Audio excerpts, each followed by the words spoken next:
The carbon chemistry section of the outline for my class, 3.6, talks about the different kinds of things that can happen with carbon compounds. Most compounds in living organisms are made with a carbon base, which means that they are based on the things carbon can do, and carbon forms sort of the structure for the different compounds. And we're going to walk through 4 of those. They're called organic compounds. Organic because they have to do with living organisms. And there's one form of carbon molecule, specifically carbon dioxide, that's usually not called organic because it's just out there in the environment, in the air. So everything else that has carbon in it is pretty much organic. And we're going to start with carbohydrate. Carbohydrate is basically any combination of carbon, oxygen, and hydrogen that essentially comes out to carbon and water. So take a look at this carbon atom right here. Carbon in the middle, hydrogen on one side, OH on the other side. So these two, hydrogen and OH together, would make H2O. And pretty much all of these carbons in this entire chain have the same setup, except the ones on the end, where this one has an extra hydrogen and this one is not got enough hydrogen. So that hydrogen there and this combination down here could form water also. This particular is a chain structure. That's one of the things carbon can do, is form nice long chains. The chains can also turn around and make rings with themselves. And the ring here is the same as this. It's just wrapped around, where this double bond of oxygen comes over and joins with this carbon here. And there's the union where that oxygen is between here and here. Here's a CH2OH. That's the same as that. This is glucose.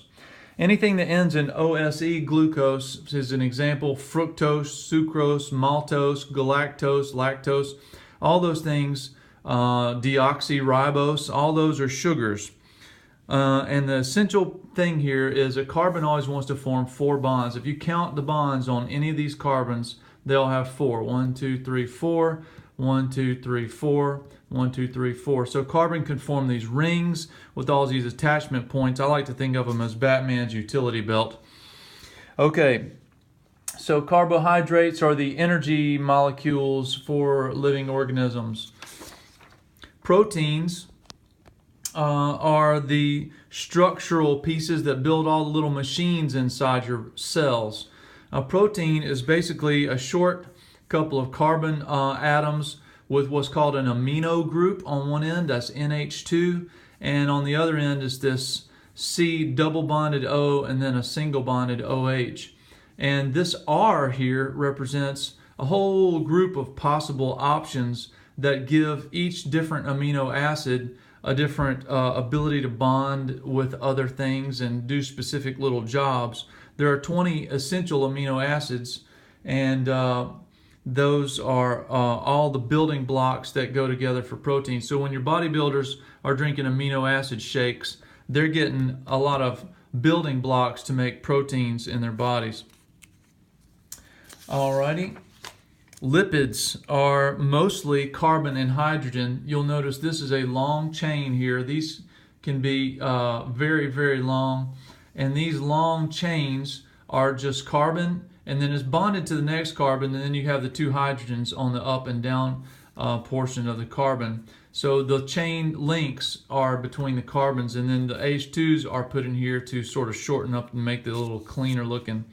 But saturated and unsaturated, sometimes you hear about that with fats, saturated fats, unsaturated fats.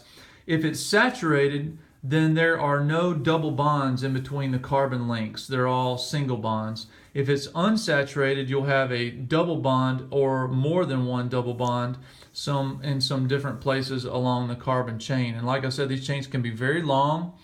And these lipids are hydrophobic, which means they don't like water.